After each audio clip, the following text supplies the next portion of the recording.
پائیں گے ایک دور یہاں ایسا بھی تھا جب اکبر کی حکومت تھی. اکبر ڈکٹیٹر، الیکشن والا نہیں، بادشاہ. اور اس کے دور میں اس نے تو پورا دین ہی بدل ڈالا.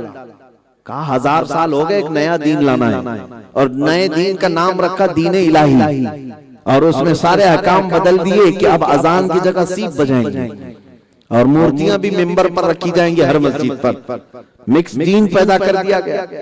اور جو شاہانہ سطوت کو دیکھ کر کے ڈرے ہوئے سہمے ہوئے تھے، آگے پیچھے چل رہے تھے، ارے بادشاہ جو کہے گا ٹھیک ہے، کون اس سے پنگا لے گا. لیکن عالم ربانی وہ نہیں ہوتا. اس زمانے میں مرد قلندر مجدد الفسانی احمد فاروقی سرہندی جوانی میں تھے، کھڑے ہو گئے اور ارشاد فرمایا اگر اس زمین پر اسلام نام سے کوئی دین ہوگا تو صرف میرے مصطفیٰ کا ہوگا، محمد عربی صلی اللہ علیہ وسلم کا ہوگا. اذانوں کی جگہ اذانیں ہی پکاری جائیں گی، نمازوں کی جگہ نمازیں ہی پڑھی جائیں گی. اس کی تبلیغ کرتے رہے لیکن کس کے مقابل میں کھڑے تھے ہو؟ کسی کارپوریٹر نیتا کے سامنے نہیں، پورے اکھنڈ بھارت کے بادشاہ کے سامنے. لیکن اس عالم حق کو کوئی خوف نہیں تھا. امانت ہے میرے مصطفیٰ کی، پہنچا کر جاؤں گا. السلام علیکم. مفتی سلمان اجہری صاحب کا یہ بیان ہے. مسجد مدرسے میں جو لوگ بھی چندہ دیتے ہیں، پھٹا ہوا نوٹ دے دیتے ہیں، یا جو پیسے نہیں چلنے والے ہوتے ہیں وہ مسجد مدرسہ میں دیا کرتے ہیں، تو ایسے پیسہ نہ دینا چاہیے. اور اسی پہ یہ بیان ہے، تو آئیے سنتے ہیں. کے لیے لیکن گھر والوں کا معمول یہ ہوتا تھا کہ جب تک مدرسے کا بچہ آتا نہیں تھا وہ لوگ گھر میں دسترخوان لگاتے تھے. جب تک وہ نہ آئے گھر میں کوئی نہیں کھاتا تھا. یہ محبتیں جب دونوں طرف سے ہو جائیں، قوم بھی طلباء کی خدمت کرنے لگ جائے اور علماء بھی قوم کا خیال رکھنے لگ جائے، تب ایسے مبارک پور سے علماء ذوی الاحترام مفکر اسلام پیدا ہوتے ہیں، رئیس القلم پیدا ہوتے ہیں، سچ بات. ایسے اداروں سے عبقری شخصیتیں پیدا ہوتی ہیں. اس لیے آپ کو میں یہ نصیحت دے جا رہا ہوں کہ یہ تمام چیزیں تمہارے گھر کا کچرا ڈالنے کی جگہ نہیں ہے.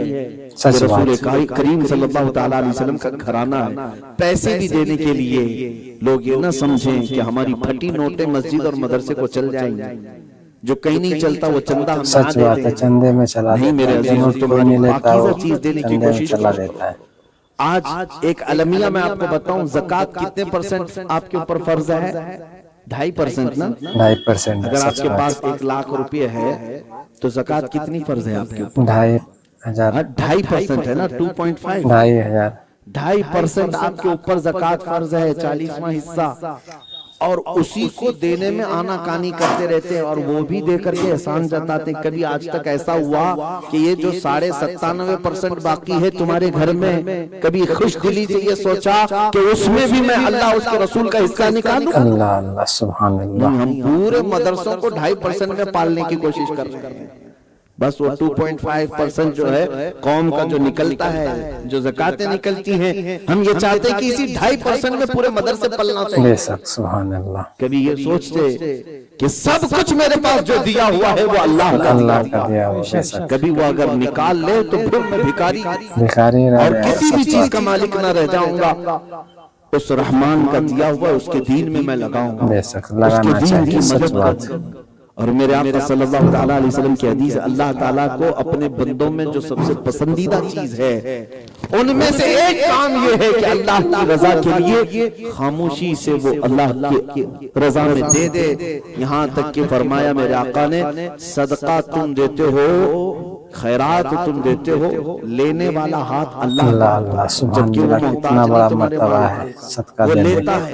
اور حدیث میں ہے جیسے بچڑے کو پالا جاتا ہے، اللہ تمہاری خیرات کو ایسے پالتا ہے.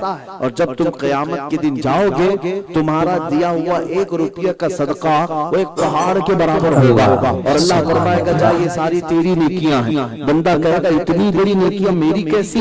اللہ فرماتا ہے فلاں دن تو نے جو خیرات کیا تھا اس کو میں نے لے لے کر کے پرورش کیا وہ آج تیری خیرات اور تیرا صدقہ اتنا بڑا ہو چکا ہے بندہ اس دن تمنا کرتا کاش میرا پورا مال میں نے صدقہ کر دیا ہوتا آج سے قیامت کے دن سر فخر سے بلند کیا ہوتا عزیزان گرامی وقار یہ چند باتیں جو حالات کے متقاضی تھیں اس لیے میں نے آپ کے سامنے عرض کیا اب میں آپ کے سامنے جو کرنٹ سچویشن ہے اس پر بھی میں گفتگو کرتا ہوں علماء حق کا کردار ہے ہر زمانے میں وہ کیا کردار ہے وہ دین کو بیچنے والا نہیں دین کو بیچنے والا نہیں دین کی نمائندگی کرنے والا دین کی نمائندگی آج جیسے سچ بات بعض لوگوں کو یہ بات کڑوی بھی لگتی ہے کل میں ایک جگہ تقریر میں تھا وہاں پر کچھ حضرات نے آ کر کے مجھ سے کہا آپ بہت سخت لہجے میں بات کرتے ہیں کسی کو بھی نشانہ بناتے ہیں بہت سخت لہجے میں میرے عزیزوں میری تقریریں اور بھی سن لو بڑے نرم انداز میں ہم بات کرتے ہیں پرانی تصویر سنجیدہ انداز میں بات کرتے ہیں لیکن آپ کو ایک بات میں بتاؤں جس کے پاس آخری سامان کچھ بچا ہوا ہو جس کے پاس آخری اثاثہ کچھ بچا ہوا ہو اور اس سامان پر بھی تم نظریں گاڑنے لگ جائیں اور اس کو چوری کرنے کی کوشش کرو گے پھر بے قرار ہوتا ہے ہمارے پاس آج جو آخری اثاثہ ہے وہ میرے مصطفیٰ کی محبت یہ سب سے بہترین اور سب سے بڑا اثاثہ اور جو آخری بچا ہوا ہے اس پر بھی جب ڈاکہ ڈالنے کی کوشش کرو گے تو کیا ابھی بھی تم سمجھتے ہو کہ میٹھے انداز میں بات کریں گے نرم انداز میں بات کریں گے تم ڈاکے پہ ڈاکہ ڈالتے جاؤ اور ہم آرام سے بات کریں عزیزان گرامی یہ بات اس لیے کہہ رہا ہوں کچھ لوگوں کو بات ہماری کڑوی لگی کہ آپ نے کسی کو اتنا سخت نشانہ بنایا کس کو کہا کہ ایک مولوی صاحب ابھی ہندوستان بھر میں گند پھیلائے ہوئے بہت زیادہ انہوں نے خلفشار مچا دیا ہے کیا کہہ کر کہ اللہ اور اوم سب ایک ہی ہے تاریخ میں جاؤ پہلے یہی تھا یہ تمام چیزیں جو آج پھیلائی گئی ہیں اس پر بھی بات کرنے پر کچھ لوگوں کو لگا اتنے سخت آپ نے ان کا رد کر دیا کہا تو پھر کیا ہم استقبال کرتے ہم استقبال کرتے ہمارے اصول اور ہمارے جڑوں پر جب بات آ گئی آج دیکھو سوشل میڈیا پر یہ ناہنجار مذاق کرنے لگ گئے کہ تم اذانیں بدل ڈالو اور اس کی جگہ اوم پکارو تمہارے مولوی جب یہ کہہ رہے ہیں تو وہ یہی پکارو آج یہ شوشہ امت میں کس نے چھوڑا اسی لیے میرے عزیزو ایک بات یاد رکھو عالم حق کو پہچاننا بھی ضروری ہے عالم حق کو پہچاننا جہاں داڑھی دکھے جہاں ٹوپی دکھے پیچھے چل لینا یہ کمال کی بات نہیں بلکہ ہمیں جو درس دیا گیا ہے وہ یہ ہے آپ اس کے پیچھے چلے چاہے اس کے کپڑے پھٹے ہوئے ہوں بال بڑا گندا ہو لیکن دل عشق مصطفیٰ میں جگمگا ہے وہ تمہارے سر کا تاج ہے وہ تمہاری آنکھوں کا دلارا ہے حضور کی طرف لے جانے والا ہے تو وہ عالم ربانی ہے وہ عالم حقانی ہے باقی دنیا کی مصلحتوں پر جو اپنے آپ کو بیچ دیتا ہو امام غزالی رحمت اللہ علیہ ایسے ہی مولویوں کے بارے میں فرماتے ہیں طلبہ جو مدارس کے ہیں ان کے لیے کہہ رہا ہوں جو بڑے علماء یہ تو سب جانتے ہیں لیکن جو دین بیچنے کے لیے کچھ کفار کو راضی کرنا ہے آج ان کی پارٹی ہے ان کی پارٹی ہے تھوڑا سا ایسا بول لیں گے تو وہ بھی راضی رہ جائیں گے ہم بھی نیوٹرل رہ جائیں گے سیکولر بن جائیں گے سیکولر کا مطلب منافق ہے ادھر بھی راضی رہے ادھر بھی راضی رہے تم بیچ کے بند کر رہے ہو اور بیچ کا ہونا اچھی بات نہیں ہے یا تو ادھر کے ہو جاؤ یا ادھر کے ہو جاؤ لیکن جو لوگ کہتے ہیں کہ یہ بھی راضی رہ جائے ہم سے آج ان کی حکومت ہے آج ان کا دبدبہ ہے ان کا غلغلہ ہے ان کو بھی تھوڑا راضی رکھیں گے ان کو بھی راضی رکھیں گے امام غزالی رحمت اللہ علیہ فرماتے ہیں ایسے مولوی کے بارے میں کہ وہ عالم اس مکھی سے زیادہ غلیظ ہے جو پخانے پر بیٹھتا ہے استغفر اللہ استغفر اللہ اس مکھی سے زیادہ غلیظ ہے اس لیے کہ وہ اپنا دین بیچ دیا تھوڑے سے ٹکڑوں کی وجہ سے اور ایسی یہودی علماء کے بارے میں قرآن میں آیا ہے اشتروا به ثمنا قلیلا انہوں نے تھوڑا سا مال خرید لیا اور دین بیچ دیا میرے عزیزو علماء ربانیین کا جو کردار ہے وہ کیا ہے آج کے حالات کیا بگاڑ پائیں گے ایک دور یہاں ایسا بھی تھا جب اکبر کی حکومت تھی اکبر ڈکٹیٹر الیکشن والا نہیں بادشاہ اور اس کے دور میں اس نے تو پورا دین ہی بدل ڈالا کہا 1000 سال ہو گئے ایک نیا دین لانا ہے اور نئے دین کا نام رکھا دین الہی اور اس میں سارے احکام بدل دیے کہ اب اذان کی جگہ سیپ بجائیں گے اور مورتیاں بھی منبر پر رکھی جائیں گے ہر مسجد پر مکس دین پیدا کر دیا گیا، اور جو شاہانہ سطوت کو دیکھ کر کے ڈرے ہوئے سہمے ہوئے تھے، آگے پیچھے چل رہے تھے، ارے بادشاہ جو کہے گا ٹھیک ہے، کون اس سے پنگا لے گا؟ لیکن عالم ربانی وہ نہیں ہوتا۔ اس زمانے میں مرد قلندر مجدد الفسانی احمد فاروقی سرہندی جوانی میں تھے، کھڑے ہو گئے اور ارشاد فرمایا اگر اس زمین پر اسلام نام سے کوئی دین ہوگا تو صرف میرے مصطفیٰ کا ہوگا، محمد عربی صلی اللہ علیہ وسلم کا ہوگا۔ اذانوں کی جگہ اذانیں ہی پکاری جائیں گی، نمازوں کی جگہ نمازیں ہی پڑھی جائیں گی۔ اس کی تبلیغ کرتے رہے لیکن کس کے مقابل میں کھڑے تھے ہو؟ کسی کارپوریٹر نیتا کے سامنے نہیں، پورے اکھنڈ بھارت کے بادشاہ کے سامنے۔ لیکن اس عالم حق کو کوئی خوف نہیں تھا، امانت ہے میرے مصطفیٰ کی، پہنچا کر جاؤں گا۔ جب یہ اعلان کرتے رہے تو بادشاہ کو جلال آیا اور اس نے کہا کہ اس مولوی کو قید کر دو، جیل میں ڈال دو۔ جیل میں ڈالا گیا، گوالیار کی جیل میں مجدد الفسانی کو بند کر دیا گیا۔ آج بھی ہمارے کچھ حق کو علماء جیل میں بند ہیں، کوئی یہ مت سمجھے کہ علماء اس طرح کی حرکتیں کر کے کیوں جیل میں چلے جاتے ہیں۔ نہیں میرے عزیزے، تمہیں پتہ نہیں ہمارے آبا و اجداد کی تاریخ کیا ہے۔ مظفر کو مقید نہ سمجھ ایسے یار، میری اسیری بھی میری سنت آبائی ہے، میری اسیری بھی میری سنت آبائی ہے۔ کوئی اگر قید ہوتا ہے تو کوئی خوف کی بات نہیں۔ ہمارے امام، کروڑوں مسلمانوں کی امام اعظم ابو حنیفہ بھی آخری وقت جیل سے جنازہ نکلا تھا۔ عزیزان گرامی، مجدد الفسانی کو ان کی حق کوئی پر۔ یہ ان طلبہ کے لیے نصیحت کر رہا ہوں جو مدرسے سے نکل کر کے میدان میں آنے والے ہیں، کسی ایرے گہرے نتھو کھیرے کا منہ دیکھ کر کے بات مت کرنا، میرے مصطفیٰ کی شریعت کا لحاظ رکھنا۔ جب بھی بات کرنا گنبد خضرا کو سامنے محسوس کرنا، بول رہا ہوں میرے مصطفیٰ کی شریعت بول رہا ہوں۔ چاہے کوئی بگڑتا ہے تو بگڑے، کوئی روٹتا ہے تو روٹے، اس لیے کہ مجھے اسے منانے سے کچھ ہونا نہیں، میں اسے منانے کے لیے یہاں جیوں گا جو میری قبر میں بھی روشنی لے کر آنے والا ہے، جو حشر میں بھی میری شفاعت کرنے والا ہے۔ عزیزان گرامی، 8 سال تک گوالیار کی جیل میں قید ہو کر مجدد الفسانی کا کیا کر لیا؟ اکبر مر گیا، ختم ہو گیا۔ اس کے بعد اس کا بیٹا جہانگیر تخت پر آیا۔ 8 سال گزر گئے، جیل سے قاصد گیا اور جا کر بادشاہ سے کہتا ہے جیل کا بڑا مسئلہ ہی الگ ہو گیا ہے۔ بادشاہ نے پوچھا ہوا کیا ہے؟ کہا کہ تمہارے باپ نے ایک مولانا کو جیل میں ڈالا تھا، اس نے دین مصطفیٰ کا اعلان کیا تھا۔ تو جہانگیر نے پوچھا ہوا کیا؟ وہ قاصد جیل سے آیا اور کہتا ہے وہ جس مولانا کو جیل میں قید کیا گیا تھا اس نے تقریباً 700 قیدیوں کو تو عالم بنا دیا۔ 700 قیدی کو عالم بنا دیا، سبحان اللہ، 700 قیدی۔